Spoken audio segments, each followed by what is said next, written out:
do sol, seu calor.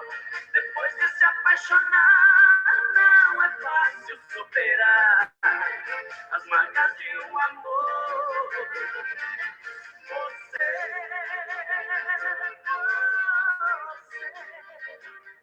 de tudo é um resumo. Reconheço e assumo, porque fugir da verdade.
No frio da madrugada,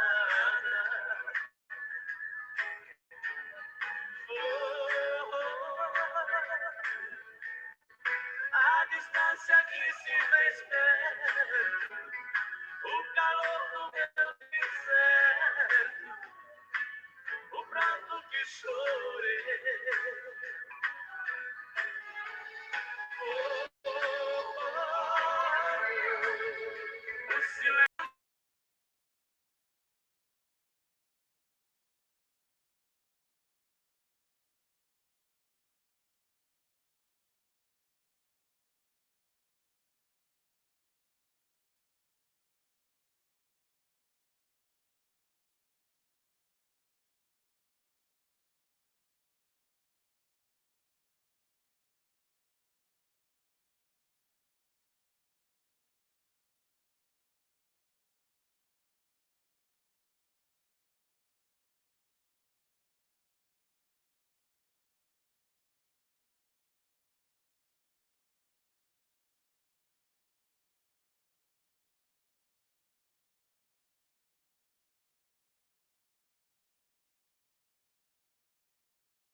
Então, vamos começar nossa aulinha básica de hoje.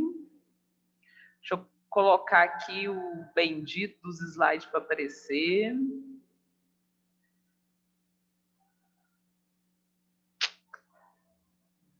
Esse aqui.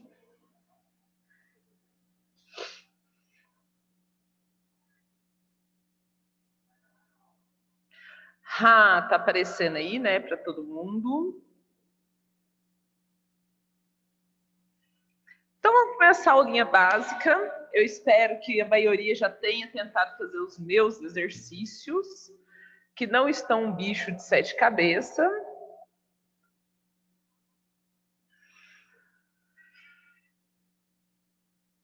Bom, pessoal, então é a nossa 8ª aula básica.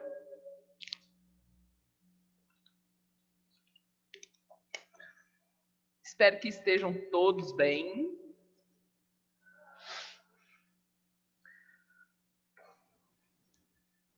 Boa noite, Ana.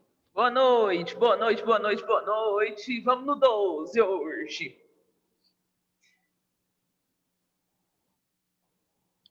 Gente, vocês sabem se tem previsão de chuva? Que eu não estou tendo tempo nem de olhar isso. Vai ter ou não chuva por esses dias? Alguém sabe? Só para o final de setembro e começo de outubro. Vai ter algumas chuvas no começo, mas nada certo. Chuva só ano que vem.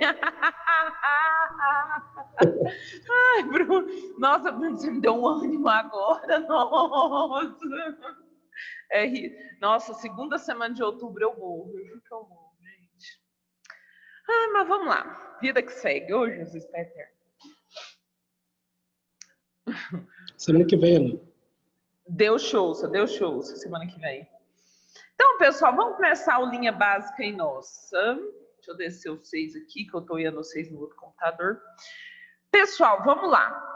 Então, para nossa prova, esse é o primeiro material, tá bom? Certo? Ok, alright? É a partir daí que eu vou cobrar na prova. Ana, quando será a nossa prova? Final do mês, antes da chuva, pelo visto, tá? Então, antes da chuva, teremos prova, tá bom? Vai chegar primeiro as provas, depois a chuva.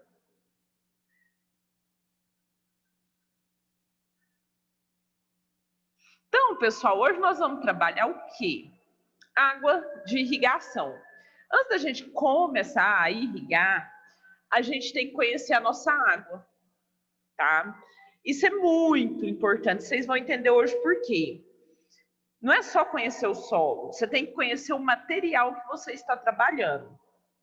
E a água, ela tem essa importância. A água, ela pode contaminar o solo, ela pode contaminar a planta, inclusive matar. Então, temos que tomar muito cuidado com a água que estamos trabalhando. Então, quando se fala de qualidade de água que ela vai para irrigação, a gente tem que tratar de 3 fatores. Primeiro, salinidade. Gente, isso aqui que é muito importante essa questão da salinidade da água. Por que que é muito importante a questão da salinidade da água? Você pode acabar com o solo e ele nunca mais produzir. Nunca mais mesmo, gente. Não tô brincando. Deixa eu só botar um negocinho aqui que sumiu meu trenzinho. Raiva que eu tenho disso. Esse trem aqui é uma bodega.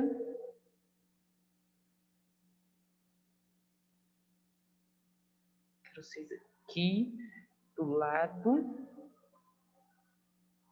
Eu quero minha apresentação aqui. Bom, pessoal, primeiramente, igual eu estava falando, a salinidade, né? E neste caso, a qualidade da água define 3 critérios básicos que a gente faz análise, que é salinidade, sodicidade, que vocês vão entender isso, e por último, toxicidade.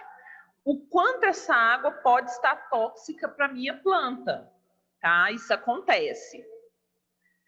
Então, pessoal, o que eu trago aqui nesse slide para você? O que é analisado, que é a quantidade de sais. Que jeito que esses sais são analisados? Através de um negocinho chamado condutividade elétrica. É um equipamentozinho que a gente coloca dentro dessa água e ela mede a eletricidade dessa água através dos sais. Então, através dessa condutividade elétrica, tá? Que eu sei a quantidade de sais que tem nessa água. Também a gente olha o cálcio, o magnésio, o sódio. Sódio é aquele sal de cozinha, tá, pessoal? Branquinho, bonitinho. Carbonatos, bicarbonatos, cloretos e sulfatos. Todas as famílias dos cloretos são sais, sulfatos são sais. Lembrando que tem pessoas alérgicas a sulfatos, tá? Então, assim, às vezes, a pessoa que é alérgica a sulfato, ela não toma qualquer água, porque tem uma alergia séria. E nós também temos os nutrientes. Esses nutrientes, por que esses nutrientes da água, eles têm que ser analisados? Ele falou porque sabor, não sei o que, nananã. E nananã, taranã, nananã, tô escutando a conversa de alguém. Ah, tá por aí? Tem alguém conversando? Deixa eu pôr no mudo aqui. Não, é porque eu tô com o chip aqui no Goiás. Ou quem tá conversando aí, quem é o estressado? Ele Oi, me passou. É o Alan Carlos, professora. eu vou puxar a hora desse menino. Deixa eu abrir esse trem aqui. Ai, esse trem desse chat é muito chato. Nossa Senhora. Pus o bichinho no mudo. Pronto. Bom, continuando, né? Então, pessoal, por que olhar os nutrientes é necessário? Muitas das vezes a pessoa faz uma adubação e vem uma chuva e o solo dessa pessoa não está bacana ou ele fez a adubação de forma errônea. E esses nutrientes desceram, né? Limparam esse solo, desceram para o lençol freático ou rio abaixo. Você faz uma irrigação no horário não tão adequado e essa água está cheia de nutrientes. O que acontece? Queima as tuas plantas. Fora a intoxicação que pode causar, lógico, mas isso tem que estar num excesso muito, muito grande. Mas é um risco, por isso tem que fazer essas análises. E outros que a gente pode olhar, boro, a acidez da água, entre outros. O que está circuladinho aqui, pessoal, por que está circuladinho aqui? Só para vocês terem noção qual que é a unidade que se usa, tá? Porque a gente está acostumado com gramas. Aqui eu esqueço o nome desse MEC aí, por litros, tá? Vocês têm que saber isso? Não, vocês têm que saber o que olha numa água. Esse trem aí de símbolo, unidade, esquece, vocês não vão transformar porcaria nenhuma. É só para vocês entenderem o que é analisado numa água e o porquê. Isso vocês têm que saber, tá? Se vocês estão tomando conta de uma fazenda e deu problema numa água, vocês pelo menos têm que ter noção de partida para fazer a análise dessa água. Então, pessoal, temos os critérios aí de salinidade, né? O que a salinidade faz? Avalia o risco de que o uso da água ocasione altas concentrações de sais, com correspondente efeito osmótico. Aí eu trouxe essa figurinha para explicar para vocês o que é esse efeito osmótico. O que é osmose? É quando um sal sai do local mais concentrado para o menos concentrado ou a água. Nesse caso aqui, por que eles colocaram esses vidrinhos aí e exemplificaram a água? Porque é o mesmo que ocorre na planta. Tá? A planta tem uma membrana que segura essa... Boa noite, Clay. Acompanha aí. Que aparece o seguinte, pessoal. Eles colocaram esse vidrinho e aí no meio uma membrana. E simularam o que acontece com a planta quando encontra um solo salino. A água sai, né, do meio com menos quantidade de sal e vai para o local com maior quantidade de sal. Vamos supor que esse bekerzinho aí com água é a planta. E aqui é meu solo, tá? Aí minha planta é o lado para mim aqui o direito. Eu acredito para vocês também. Deixa eu ver, é direito mesmo. O que acontece? O solo aqui do lado direito, ele encheu de sal. Lotou de sal, mais que o lado esquerdo, que é o da planta. O que ele vai acontecer? Ele vai conseguir retirar a água que já está na planta. a planta vai morrer de sede. É o que acontece com as células. Eu tenho uma célula aqui que está normal, aí a primeira célulazinha é uma célula de planta, ela está normal, o ambiente está normal, então a água dela está normal. Só que acontece de ter muito sal na célula vizinha. O que que ela faz? Ela suga o sal da outra célula, a água da outra célula, matando a outra célula. Então, o solo salino, ele faz justamente isso. Por isso que temos que olhar o critério da salinidade na água. Por isso que a gente avalia a quantidade de sal na água. Critério de sodicidade. Já analisa o risco de que se induz uma elevada porcentagem de sódio com deterioração da estrutura do solo. O que que eu quis dizer com isso? Esse critério de sodicidade, eles pegam os sais que tem naquela água e fazem uma análise dela. E determina o quanto aquele sal é capaz de aderir ao solo. O que que esse sal faz? Ele expulsa os nutrientes lá do solo. Você tem um colóide. Colóide é um silt, uma argila, um pedacinho de terra, tá aqui. Aí vem aqui e junta o nitrogênio. O nitrogênio fica aqui esperando a planta, fica aqui esperando a planta absorver ele. No questão dessa sodicidade, eles fazem uma análise para ver qual capaz aquele sal que está na água é capaz de expulsar o nitrogênio e ocupar esse espaço. Então, é o sódio trocável, o sal trocável. Alguém falou alguma coisa aqui? Deixa eu olhar o chat aqui bonitinho. E tem muita gente falando no chat. Não falou. Ô, Renner, tudo bom? Boa noite. Acompanha a aula aí, colega. E o que que acontece? Então, tem sais, pessoal, que são tão poderosos que ele gruda no solo e nada tira ele dali, não. Aí o solo vai ganhando esse aspecto branquinho, como está aí na figura. Tem sais, locais, pessoal, no norte do país que a irrigação foi feita de forma errada, que não se produz mais nada. E a gente vai falar como é que eles conseguiram acabar com esse solo, tá? Não é da noite para o dia, não é fácil, mas acontece. Por isso tem que se tomar cuidado. E por último, o critério de toxicidade, né? Que vai estudar os problemas que podem criar determinados íons. Íons são sais, tá, pessoal?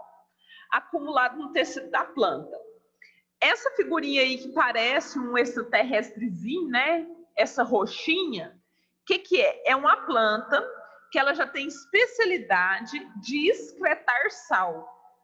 Ela absorve o sal e ela consegue jogar esse sal para fora. São espécies, pessoal, que demorou anos e anos de adaptação. Não é qualquer planta que chega nesse nível, são plantas mais rústicas, mas sim, tem plantas que conseguem conviver num local desse.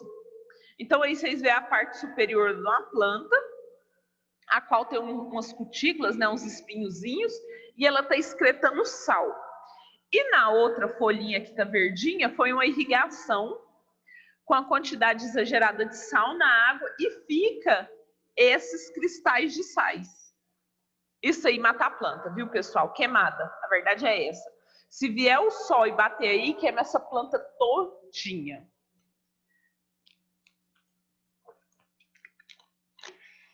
Até aí tranquilo, né, pessoal? Vocês sabem que são 3 critérios de avaliação: toxicidade, sodicidade e critério da salinidade. Até aí tranquilo, né? Muito bom. Porém, pessoal, eu posso exigir outros critérios de avaliação da minha qualidade da água. Se eu trabalhar, por exemplo, com o manejo da irrigação por gotejo, eu tenho que considerar o quê? O risco do entupimento aqui, ó, desse buraquinho aqui onde a água está saindo. Eu tenho que considerar isso. Em outros casos, pode ser de interesse estudar o desequilíbrio nutricional, tá? Então, assim, depende do que eu estou trabalhando, quais as outras coisas eu vou querer dentro de uma análise da qualidade da água. Pessoal, toda água, sem exceção, você não vai encontrar uma água pura. Aliás, encontra. Se você levar para o laboratório, fazer a desionização dela, uma água, eu esqueci o nome agora, sem ionização, é uma água pura.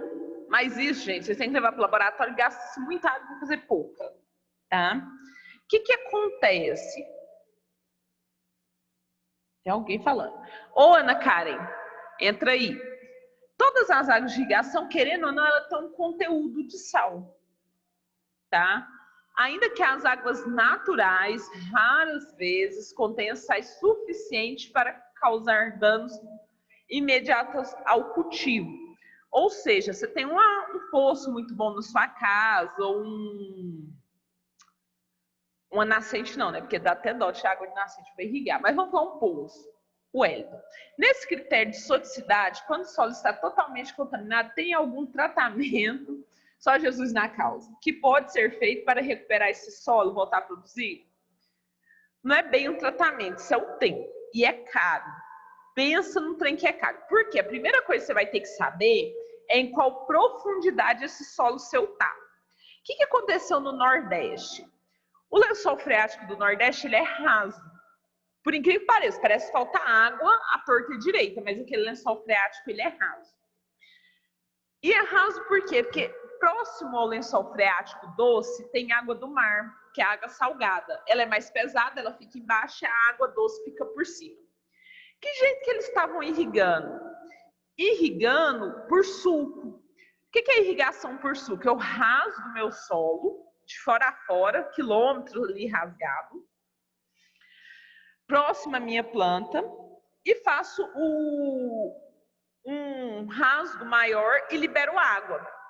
Quando alaga isso, eu vou lá e fecho essa entrada de água, e essa água fica ali naquele solo. É por inundação mesmo. Como o lençol freático era raso e a água salina estava rasa, subia tudo o sal, então o sal ficava na superfície. O que se pode fazer? A primeira coisa que você tem que perguntar, em qual profundidade está esse solo? Está só na superfície ou está em todo o perfil? Porque se tiver em todo o perfil, a coisa complica mais. Mas vamos colocar que está só na superfície. Você tem que revirar esse solo. Então, você tem que pegar aquele sal que está na superfície e jogar. Você pode entrar com arado, nesse caso. Revolver esse solo. Se a parte profunda do solo não tinha sal, beleza. Agora, se tinha, se fudeu. Segundo, plantas. Você tem que saber a quantidade de sal que tem nesse solo e que plantas que toleram salinidade. Tá? E também tem que saber o tipo de sal. Se é sódio, se é potássio, se é nitrogênio, que desgrama que tem ali. E plantar plantas que absorvam e que retirem esse sal. Por isso que estragar o solo é muito fácil. Para recuperá-lo é muito difícil. E é um monte de depende. Dá para recuperar? Dá. Você sabendo a profundidade que está esse sal, se puder revolver, revolve e entrar com culturas resistentes à salinidade. E outra coisa também, cuidado com as novas irrigações. Pode ser que você acabe novamente, aí acabou de vez para o seu solo, uma segunda reinfestação dessa salinidade. Ok? Qualquer coisa você pergunta aí de novo. Wellington, se ficou alguma coisa com dúvida. Se colocar um filtro no sistema de gotejo, sim, eu posso colocar um filtro, só que tem um detalhe, sal é muito minúsculo. E ele vai acumular aí na saída, vai chegar num ponto que vai dar pau. E o filtro não segura tudo não, tá? A gente vai ver isso na frente, quando a gente for estudar os sistemas de irrigação, que a gente tem que montar essa tubulação, sim, vai um filtro, mas não segura tudo. Em região em que a água não é doce nem salgada, que tipo de irrigação? Boa, Natal, depende da sua cultura. Não é nem o tipo da irrigação, a irrigação dá para fazer. Não estou ouvindo, professora. Ficou mudo para mim. Ah, tá. Renner, a questão do filtro, a gente vai ver isso sim. Só que tem filtro que não segura tudo. Vocês têm que entender isso. Tem gente que põe 3, 4 filtros no sistema de irrigação. Mas tem gente que é desleixado. vai passar pequenas moléculas de sal e vão acumular e vão entupir, tá? Em região em que a água não é doce nem salgada, qual tipo de irrigação? Depende. O que você quer produzir? Porque assim, eu não determino um sistema de irrigação só pela água que eu tenho e nem só pelo solo que eu tenho. É uma junção de fatores, por isso que eu falo de solo. Quando eu chegar lá na frente, que eu vou falar irrigação de suco para vocês, que é rasgar o solo, liberar a água e deixar ela entrar e passar. Quando eu vou falar dessa irrigação, são algumas lavouras que permitem isso. E alguns tipos de solo. Se eu fizer isso no solo arenoso, meu filho, eu tô fodida. Mas meu plantio exige mais água, então nós temos que arrumar outra solução. Então, Natal é um conjunto de fatores. Não é porque eu falo assim, olha, eu vou plantar tal planta. Tá, concordo, você vai ter qual tipo de cultura. Porém, qual que é o tipo de solo que você tem e qual que é a água disponível? A quantidade de água que você tem disponível, a qualidade dessa água, o seu tipo de solo, a planta que você vai plantar é que vai determinar o sistema de irrigação que a gente vai usar. É um monte de fatores. Mas tem assim, não aconselho, de verdade, aquela água saloba, aquela água pesada, vamos dizer. O que eu não aconselharia? O sistema de gotejo tem que ter uma bomba muito boa para passar essa água. Não só de gotejo, como de microaspersão também. Agora, dependendo do que você for plantar e do seu solo, pode ser por suco. Porque como é uma água pesada, ela não é doce nem salgada, ela é saloba, ela vai ser melhor conduzida por suco. Mas vai depender também do estado que seu solo está. É isso. Ficou um monte de dúvida, né? Pois é, eu sei. Bom, pessoal, por que é tão importante, né, a gente entender dessa água? Foi igual eu falei, nem toda água tem uma quantidade grande de sal. Porém, se vocês forem raciocinar esse cálculozinho que eu coloquei aqui, ó, as águas de irrigação podem conter de 0,1 a 4 toneladas de sais por 1.000 metros cúbicos. O que é 1.000 metros cúbicos? 1.000 litros de água em 1 metro quadrado. É como se eu pegasse 1 metro quadrado e enfiasse 1.000 litros d'água, tá?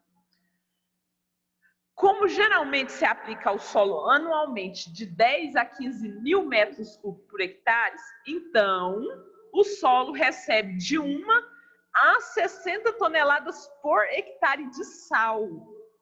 Isso aí é só para vocês terem uma noção como que eu tenho que tomar cuidado com essa água. Imagina se é uma água que me disponibiliza 4 toneladas de sais por 1.000 metros quadrados. Eu vou ter, pessoal, 60 toneladas de sal por hectare. Então, vocês têm que tomar cuidado com essa água justamente por causa disso. Parece tão bobo, né? Mas não, isso é importante. Você pode acabar com a fazenda. Em condições adequadas de drenagem, lógico, o que acontece com o sal? Eu tenho um solo que ele não está compactado, tá? Ele está escoando bem a água.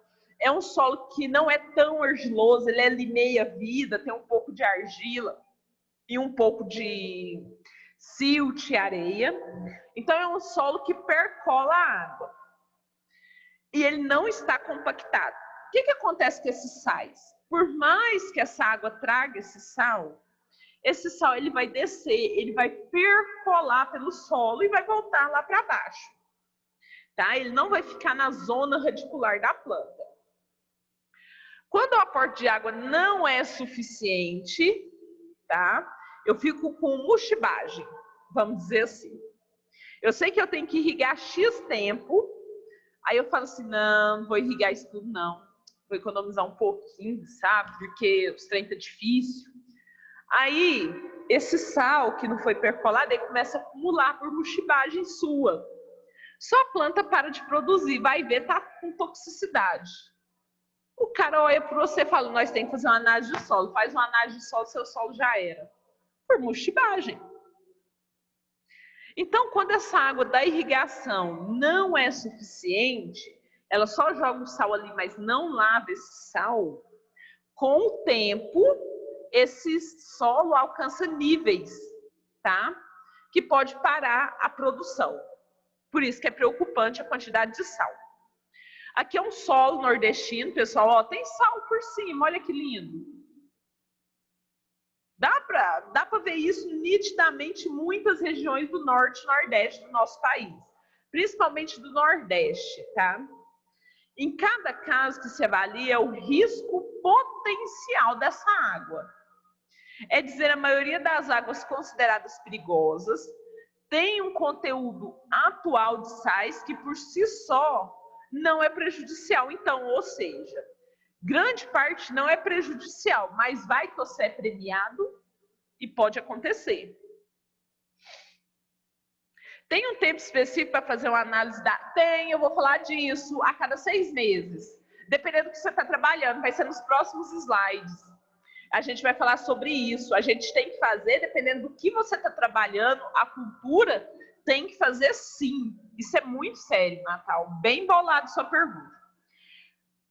Com a evapotranspiração, pessoal, o que acontece? Diminui a umidade do solo, praticamente não elimina os sais vai ficando. Então, quando esse solo seca, esse sal é percebido aí por cima. Por esse motivo, uma água que inicialmente tinha uma concentração salinas aceitável pode alcançar valores elevados. Mas um solo argiloso infiltra sal? Infiltra. E qual que é o perigo do solo argiloso? Esse solo argiloso está compactado, as camadas de baixo, e ele vai acumulando próximo, você não vai ver ele por cima. Você vai ver esse sal acumular ali, ó, próximo às raízes, aquelas raízes que eu falei que absorve água. O sal vai fazer o quê? Retirar a água da planta, que é um negócio osmótico que eu expliquei agorinha. Só a planta vai morrer de desidratação. Em vez dela ficar bonita depois da irrigação, ela vai morrer de desidratação. Aí que é o perigo do solo argiloso, tá? Esse que é o perigo.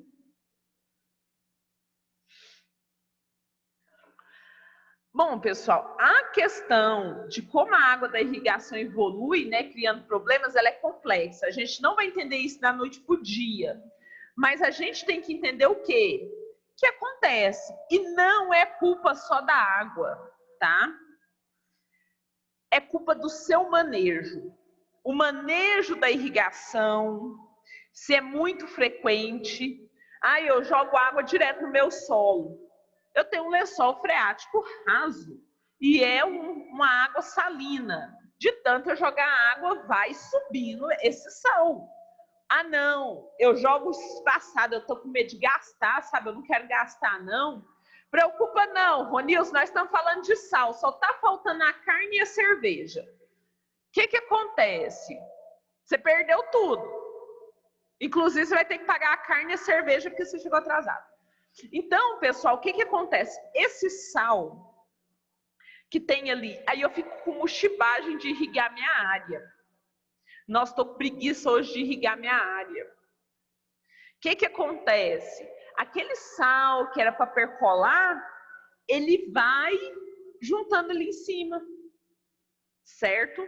Então, o manejo que você faz é muito mais prejudicial que a água salina que você pode estar usando. Tá?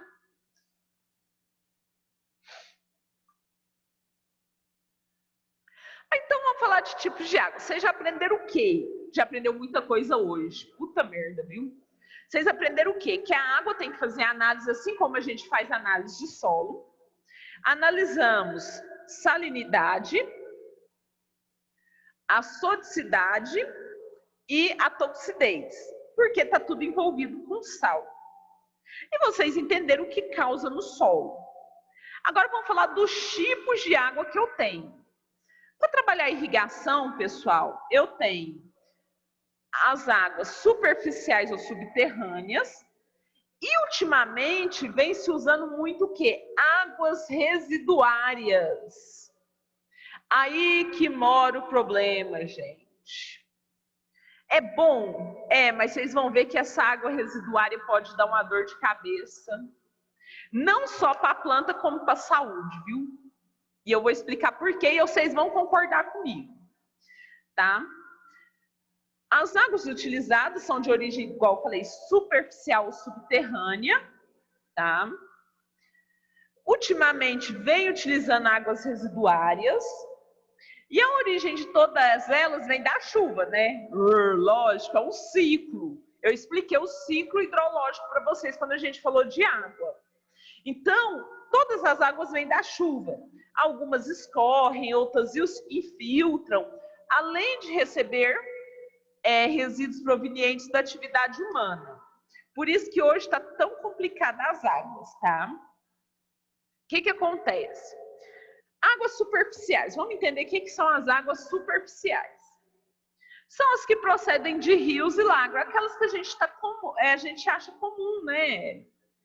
Fazer uma irrigação, você pensa logo, a pessoa vai tirar do rio, vai tirar essa água de um lago, de qualquer lugar assim. E a água dos rios é as mais utilizadas na agricultura.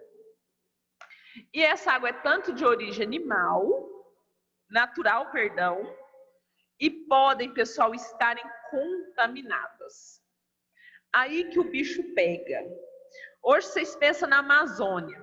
Qual que é o grande problema da Amazônia? Garimpo ilegal. O que tem no garimpo ilegal? Mercúrio. O que o mercúrio é? Altamente cancerígeno. Ah, professora, mas só mata os peixinhos. Só mata os peixinhos quando porco. Você pega aquelas águas lá, você faz uma análise do peixe, os peixes estão tudo contaminados. Mas tem muitos ribeirinhos na Amazônia que eles estão com câncer devido ao mercúrio, garimpo ilegal, por isso. Isso mesmo, Renner, por isso mesmo. Agora você imagina uma planta. Tem plantas que são sensíveis ao mercúrio, elas nem se desenvolvem. Mas tem uma que absorve ele e guarda ele ali. Você me consome, o cara me planta uma lavoura de alguma coisa ali. Você não acha que essa planta vai estar contaminada, criatura lesada de Deus? Lógico que vai. Por isso tem tanta gente dando câncer na Amazônia. Mas fala assim, nossa, eu moro tão longe do garimpo, nunca visitei o garimpo. Mas o garimpo te visitou. Visitou com o peixe que você consome, com a água que você bebe e com as verdurinhas que você come, bonito. Tá vendo o perigo, gente? Tá aí. Bom, pessoal, durante o curso da água, né, no curso de água... Essa pessoa não foi na Amazônia, mas igual você explicou aí. Está constante na comida, no peixe e na água, por causa do lençol freático. Justamente. E no curso da água, pessoal, o conteúdo salino, muitas das vezes é adquirido no seu percurso. Pensa um rio, ele sai lá não sei da onde. Aí ele passa num monte de cidade e sua fazenda está lá embaixo. Aí você fala assim, vou fazer análise não, aquela mulher que me deu aula era doida. Eu vou coletar água daqui, ó, tô montando uma horta de primeira, vou fazer um poço ali, ó, tirar minha rendinha. Não faz análise não, bonito. Ele saiu lá de cima e veio descendo esse rio. Você acha que a hora que ia chegar lá na sua fazendinha, que é lá embaixo, como é que ele tá? Todo contaminado. Por isso que tem que fazer análise, gente, igual eu faço análise de solo. Também se deve ter conta, né, que o regime hidrológico de um rio é modificado pelo homem. A gente sabe disso, tem construções, tem barragem, tem gente que desvia o leito do rio. E isso traz problemas em determinadas épocas, tá? Não vou dizer para você que é sempre, mas em determinadas épocas do ano é muito pior essa água. E quando diminui a vazão dessa água, concentra-se que os sais. Então o problema, gente, quando que vocês têm que fazer análise? Igual o Natal perguntou, antes e depois das chuvas. Antes da chuva, porque está seco, ó, o rio está secando. Diminui-se a concentração de água e aumenta a concentração de sais. E depois da chuva, por quê? Você sabe o que veio contaminando lá de cima? Não sabe. Por isso que tem que ser feita a análise da água 2 vezes no ano, dependendo da região que você está. Se não, a cada 3 meses. Mas numa situação dessa daí, esses ribeirinhos, esse povo aí que tem essas fazendas, esse tanto de gado aí que bebe isso aí, Hoje, assim, se for para fazer uma desintoxicação, a palavra não é essa, mas é só para todo mundo entender. Uma quantidade de água daquela leva quantos anos? Ah, meu filho, vai depender. É fator, deixa eu te falar. Depende da contaminação da água. Começa por aí. E qual tipo de descontaminação que você vai fazer? Se você vai fazer uma mini, vamos dizer assim. Ai, que trem que limpa a água, me fugiu o nome. Que tem aqui da Saneago que limpa a água, Ai, que recebe a água, gente, do esgoto, como é que chama? Que capta a água do esgoto e faz a limpeza dela. Eita. Hã? Cloro. Eita. Cloro. Que taca cloro, esse trem aí. Se você tiver dinheiro Cloro. for fazer uma limpeza dessa água para usar na sua propriedade, é uma coisa. Agora, se for para limpar um rio, você pode pôr uns 300, 400 anos começando a plantar assim, plantas e tudo mais. É demorado, não é brinquedo. Depois de contaminado, pessoal, é muito difícil. Isso, Rafael, o cloro, a gente... Não, mas tem uma estação... Aonde põe o cloro? É uma estação de esgoto que eles fazem a limpeza. ETA. Essa aí chama de ETA. É muito engraçado esse nome. Estação de tratamento de água, isso mesmo. Traduzindo ETA aí. Tá certo. Então, pessoal, os principais sais presentes na água da irrigação são minerais primários, tá? E o que são os minerais primários? São aqueles minerais liberados da rocha mãe. Então, a contaminação da água por sais, não estou falando por esgoto não, por sais, está muito ligado também ao tipo de rocha mãe que forma aquela região.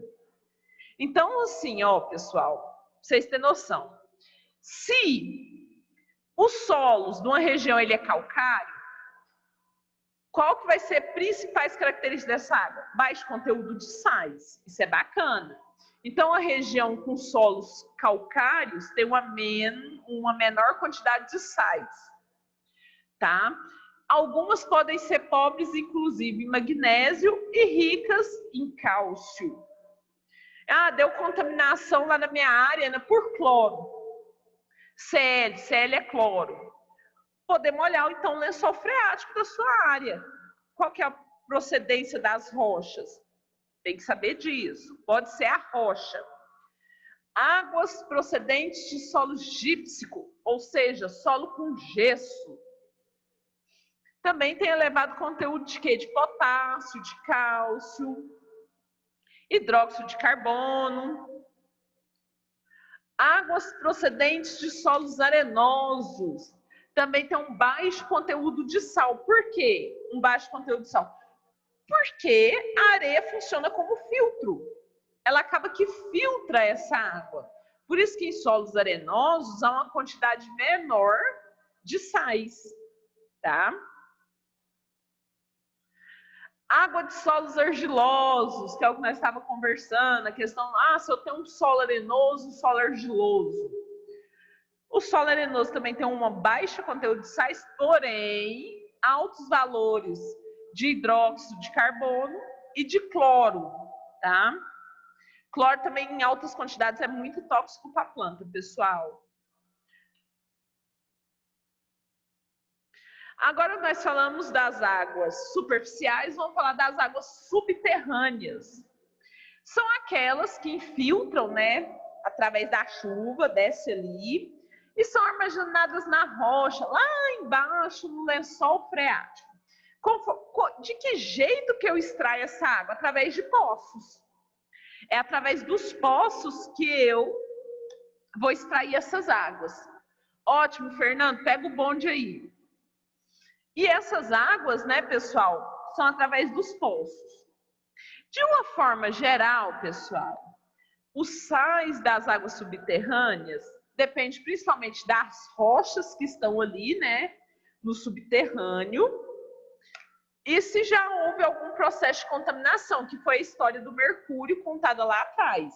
Lá na Amazônia, o que está acontecendo? Está tudo contaminado.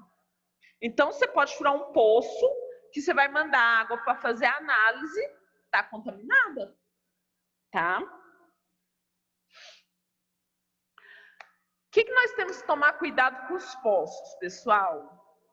Os poços situados próximos ao rio têm influência desse rio. Então, eu tinha um poço perfeito, Ana. Meu poço era bom, minha água era boa.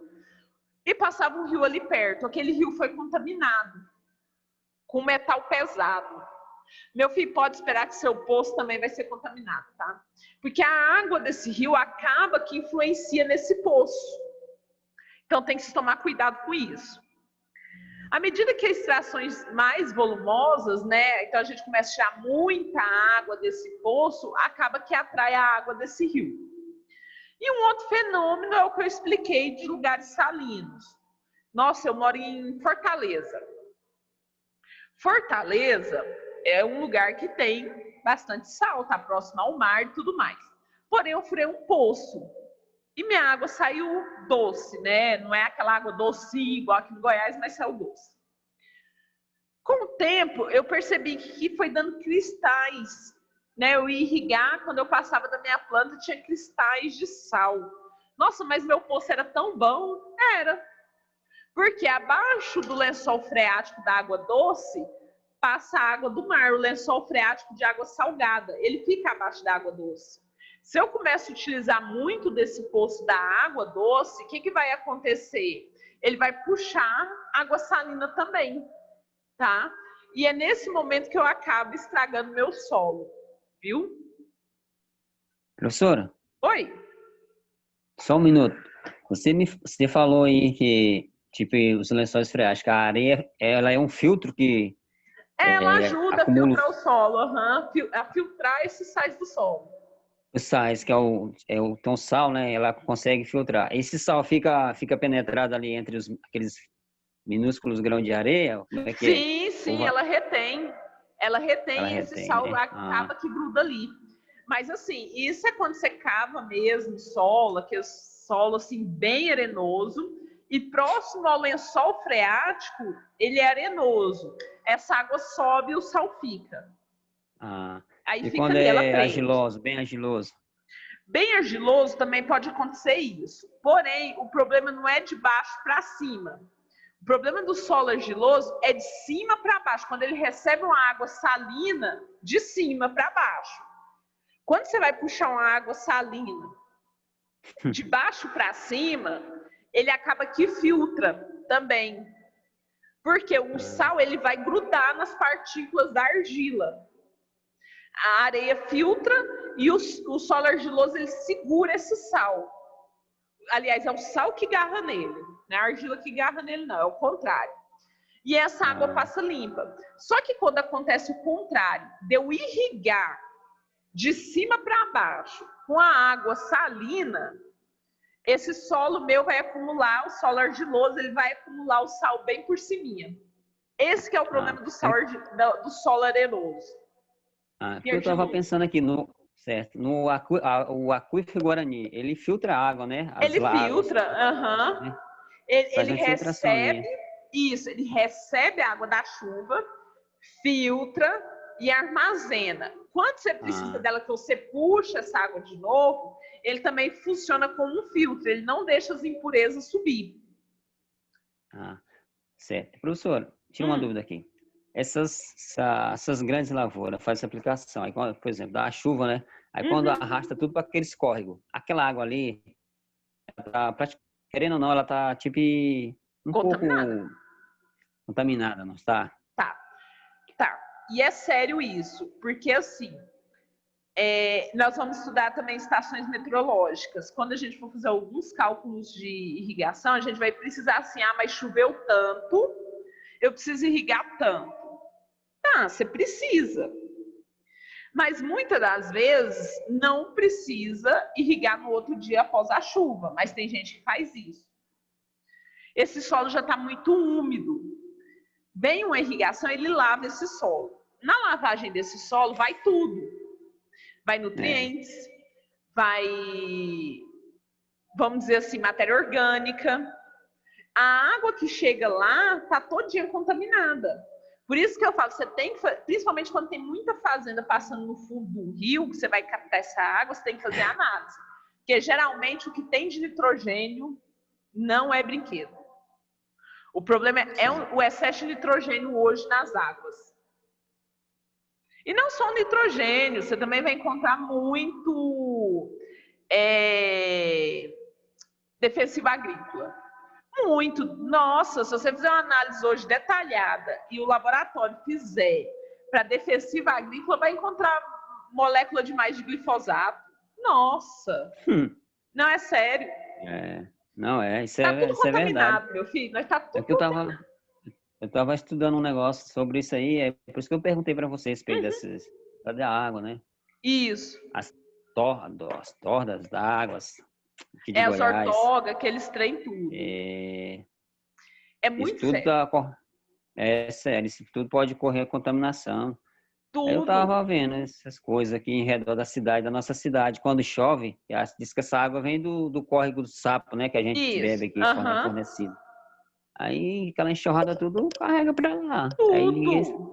Meu filho, eu vou explicar mais pra frente ali agora e nós paramos de comer as verduras da cidade. O que eu vou explicar daqui a pouco. Professor, se levar a fundo, ninguém não vai comer mais nada e morre todo mundo. Não, vai tudo fazer fotossíntese. Vai tudo fazer fotossíntese, colega. Vamos todo mundo fazer fotossíntese, que é melhor. Rafael, mas fica, Rafael, de ano para ano, é acumulativo, Rafael. Principalmente defensiva agrícola. A praga da molécula do defensivo agrícola, meu filho, ela não desmancha, não. É um bicho endemoniado. Fica de um ano para o outro, sim, Rafael. E acumula, o pior é isso, tá? É o acúmulo. Moço, o negócio é feio, viu? Ih, Ronilson, é horroroso. Então, pessoal, Ana. Só pra vocês... Oi? Ana. Tô ouvindo. Deixa eu te fazer uma pergunta. Pergunta. Sobre a contaminação de água de poço, a encanação daqueles ferragens pode contaminar também? Pode dar alteração na água? Menino, deixa eu te contar. Vou te contar uma fofoca. É assim. Tinha uma pessoa que tinha um cabelo loiro.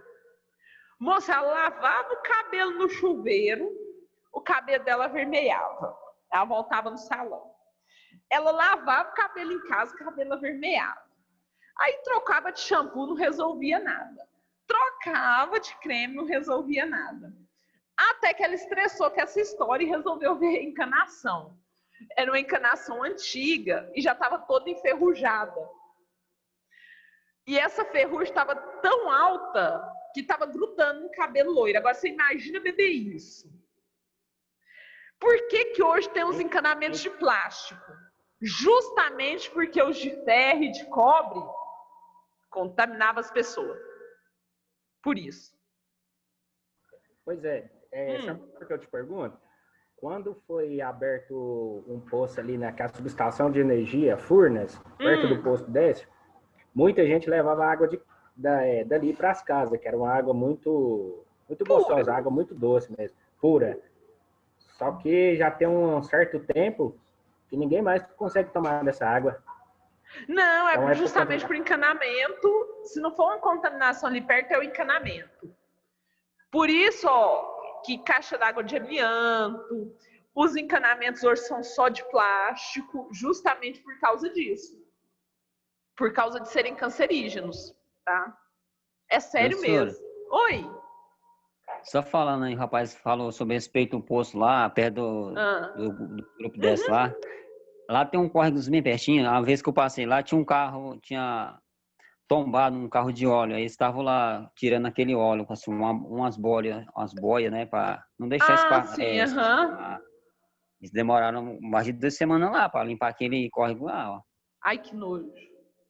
Ainda tem isso, né? Ainda tem essas contaminações por óleo. Será? Gente, vamos ser sinceros, vocês acham que esses postos aqui em Rio Verde fica fiscalizando esses tanques deles direito? Vocês acham que não tem nenhum vazamento com lençol freático, não, hein? Raciocina.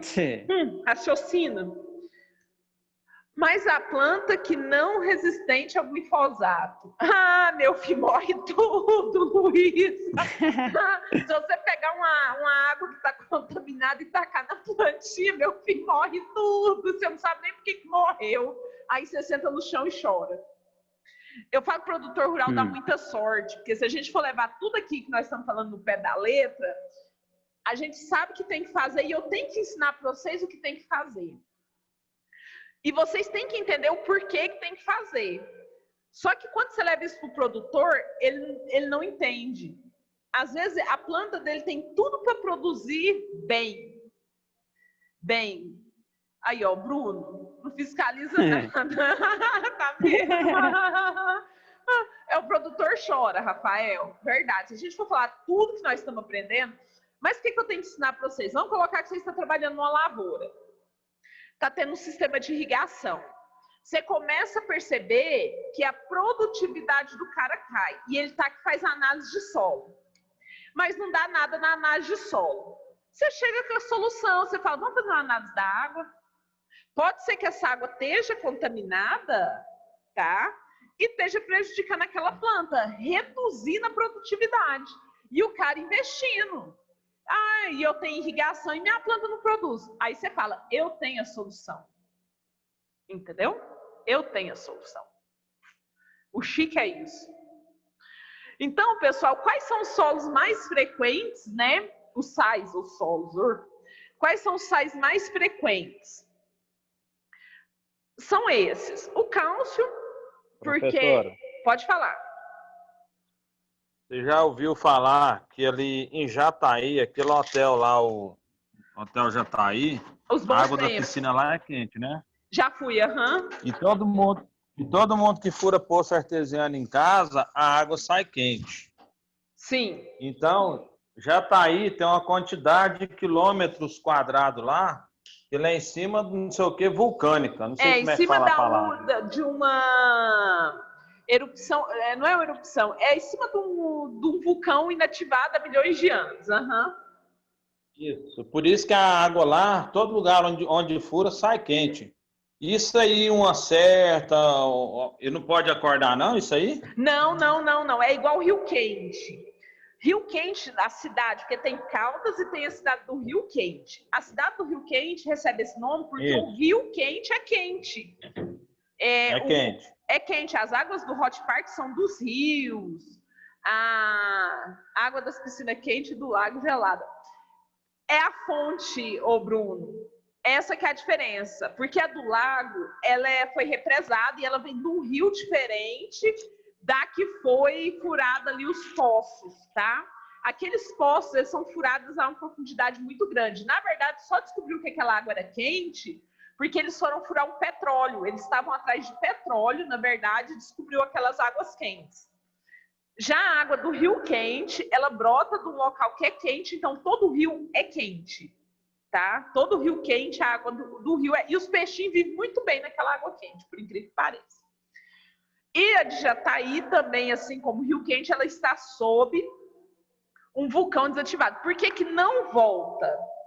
Né? Igual o colega aí perguntou. Ele não tem mais aquela boca de sair. Já entupiu tudo. Está tudo entupido. E está muito profundo. O que pode ocorrer futuramente são tremores, tá? Devido às placas tectônicas. Quando é muito quente assim, com o passar dos anos, essas placas elas vão se expandindo. Em um determinado momento elas têm que se encaixar. Pode ser que ocorra tremores, mas é muito futuramente, não agora, tá? Vai demorar uns milhares de anos ainda para isso ocorrer. Mas é assim. A boca tá entupida de casa. KKKK.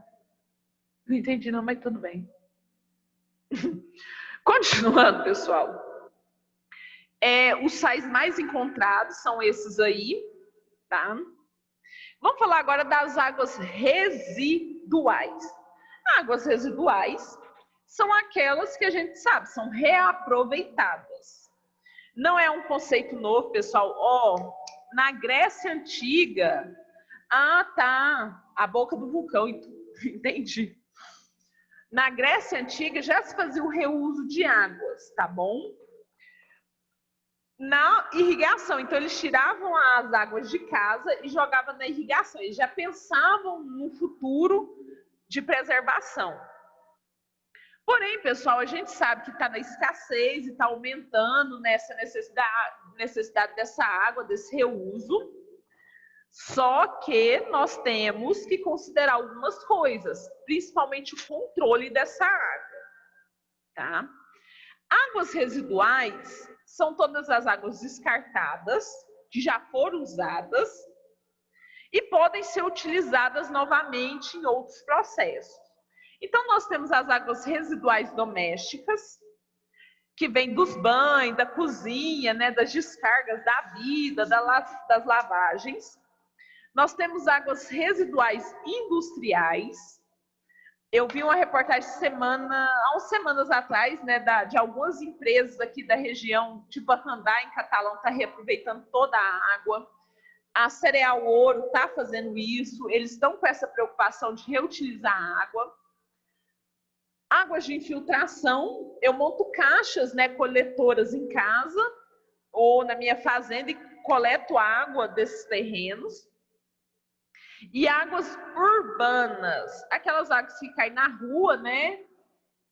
E resulta a Orsa também faz. A Orsa faz há muito tempo, mais inclusive do que o grupo cereal. Então, esses são os tipos de água residuais e onde dá para usar. O tratamento, pessoal, era esse trem aí que eu queria lembrar, né? Estação de tratamento de água. O tratamento é efetuado, na maioria das vezes, biologicamente. Eu jogo bactérias ali, ou fungos, e elas comem o que eu não quero e a água sai mais ou menos boa para mim. Então, tem bactérias que comem resto de cocô, né? Tudo que cai lá no esgoto, as bichinhas vão lá e comem, e a água sai mais ou menos limpa. E recorre ainda ao processo físico de remoção, que é através das estações de tratamento de água. Tá. Fica 100% limpa, pessoal? O povo fala que fica, né? Mas eu não sei, eu não confio não, de verdade. E onde que eu vou usar essa água? A reutilização da água, pessoal, é direta ou indireta. Indireto, não planejado. Gente, é que o povo daqui de Rio Verde faz naquelas hortas. Eles vão lá no córrego, onde cai os esgotos da cidade, e aguam a plantinha. Aquela plantinha, gente, recebe cocô puro, tá? Então, a gente tem que tomar cuidado onde a gente compra os trem, para não dar uma hepatite da vida, porque pode acontecer. Então, o cara tá lá, passa um corguinho no fundo da casa dele, o corguinho já recebeu o esgoto da cidade toda, não passou por tratamento e ele irriga aquela alfacezinha. E a alfacezinha cresce bonita, porque está carregada de nitrogênio, gente. Fósforo e potássio, tudo que não precisa. Tá? Então, a gente tem que tomar cuidado com as hortas, tá? De algumas pessoas, de verdade. Principalmente por causa da hepatite, pessoal, que é uma doença que mata. Viu? Reuso indireto planejado. Aí o cara já fez um planejamento, tá? Depois que esse esgoto é tratado, essa água é reutilizada. Isso é muito bom. O reuso indireto planejado da água, né, pressupõe que existe um controle de descarga nos efluentes de água contaminada. Então, se eu tratei e depois eu reutilizei essa água, significa que vai menos poluente para o rio e para o lago. E eu tenho aí o reuso direto planejado das águas. Esse reuso direto ocorre quando os efluentes após tratados são encaminhados até o local de reuso, sem receber mais contaminante nenhum. É o que acontece, pessoal. O que o pessoal faz?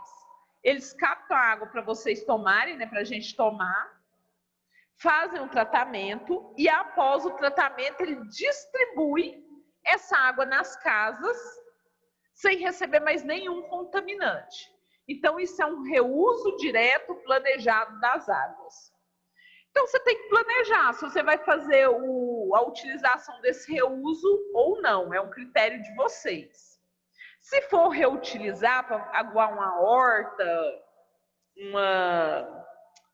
um jardim, que pelo menos vocês façam um tratamento básico dessa água, tá? Pelo amor de Deus.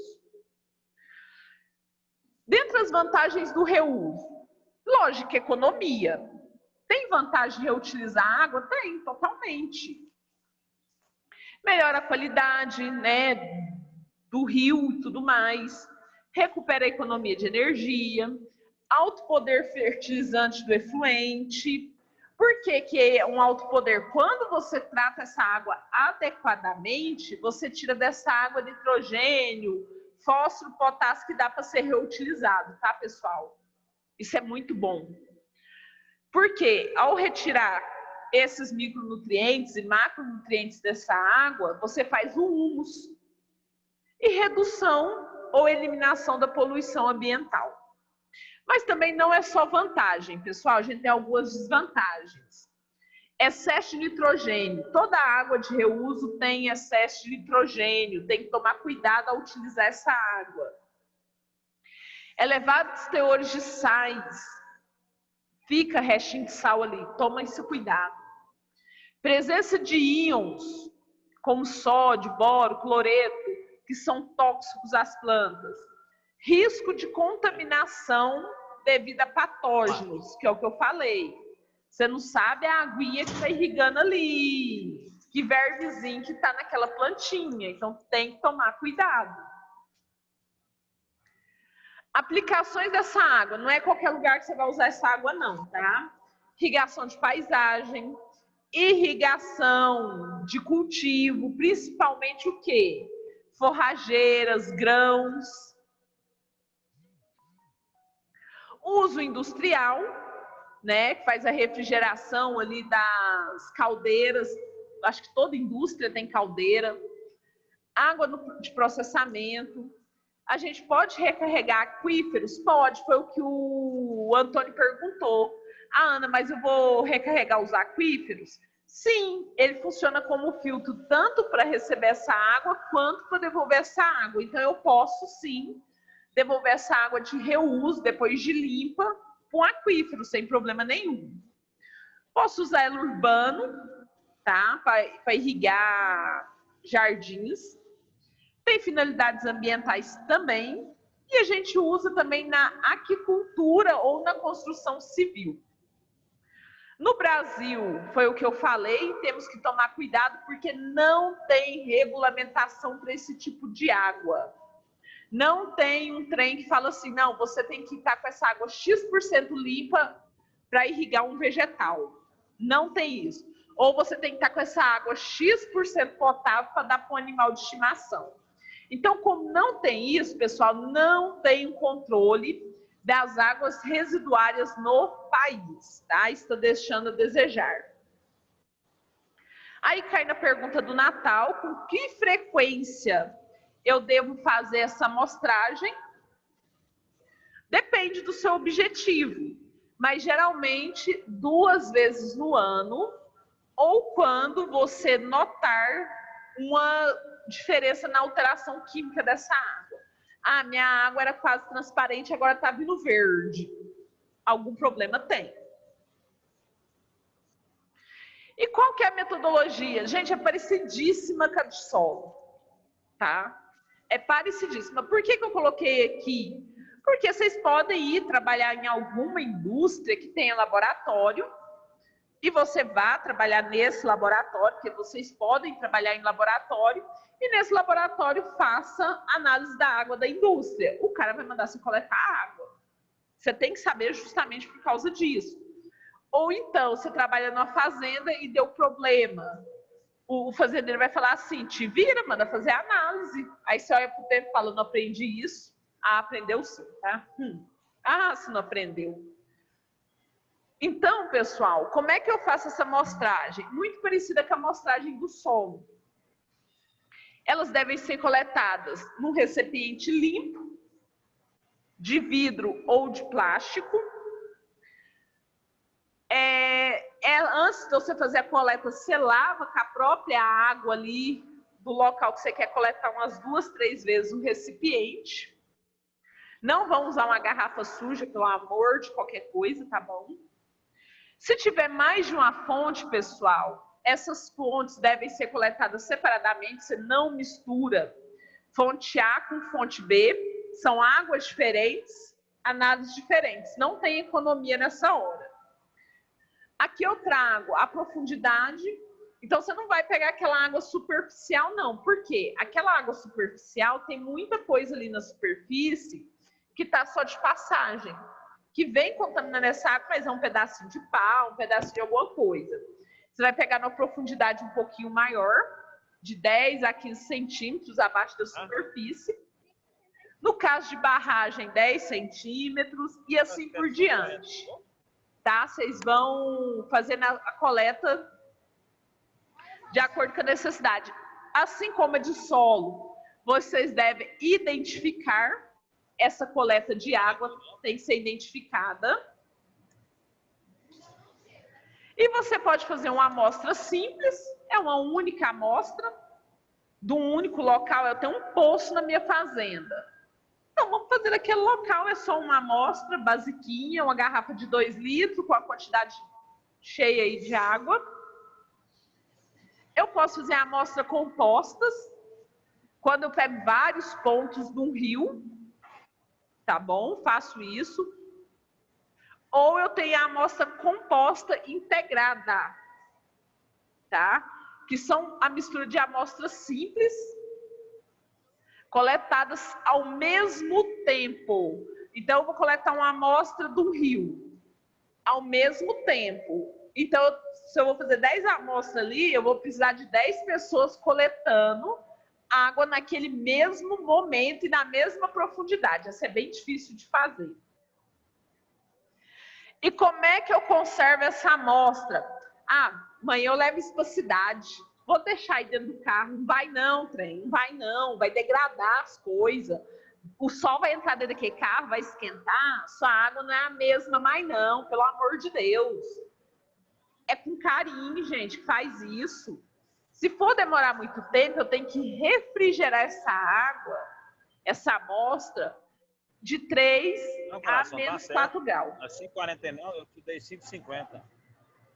Renner, esquece o troco. Continuando, pessoal, o último slide aí, pra vocês ficarem livres de mim, que hoje vocês viram coisa, viu? Deus é mais. De verdade. Vocês ficarem livres de mim, fazer outras atividades. Essa é uma tabelinha que eu trago. Vai que amanhã ou depois vocês precisam, né, coletar uma amostra de água. Mas eu quero fazer o quê? Boro. Essa água pode ficar armazenada de 28 dias a 6 meses, tá bom? Não, Ana. Eu quero fazer uma amostra do pH da água. Em 2 horas ela tem que chegar no laboratório. Ela não pode enrolar, não. Tá? Sólidos em suspensão, 6 horas. Em 6 horas eu tenho que chegar com essa água no laboratório. Carbonato e bicarbonato, 24 horas. Tá? Tem que ser rápido. Então, pessoal, o que acontece? Eu deixo essa tabelinha aí para vocês. O que nós vimos hoje? Muita coisa. Tem atividade? Não. Por quê? Porque quem ainda não terminou o meu teste da semana passada fazer. E vamos continuar esse tema. Na próxima aula eu passo uma única atividade para vocês, porque ainda não acabou. Só um momento. Eu não consegui entrar no e-mail, não. Eu entrei, mas fica aparecendo... Não, fica aparecendo, sabe? É só mostrando aí a escola, como é que é. Só, não que eu vou para certo, as atividades, não abre, não consigo acessar. Tá, eu vou de novo falar com a Jéssica, ver o que está acontecendo, pedir para ela entrar com o seu CPF, com a sua senha, ver se tem algum bloqueio para você. Tá? Mas não se preocupe. Ficar sem fazer, sem a nota, você não vai ficar, tá bom? Nós, qualquer coisa, vai dar um jeitinho. Tá? Eu tô atrasado com as matérias, assim, pra mim. O duro é isso, tá respondendo as atividades, né? Não tô conseguindo. Eu vou novamente falar com ela, novamente, de novo. Eu não vou continuar. A hora que eu sair daqui, o que eu quero de vocês? Que deixe um presente aí. Eu sei a maioria que está aqui, porque eu conversei com quase todo mundo hoje. Deixa um presente aí e bom descanse até terça-feira que vem. Uhul! Bora lá. Vou fazer a chamada de vocês, meus filhos. Bora.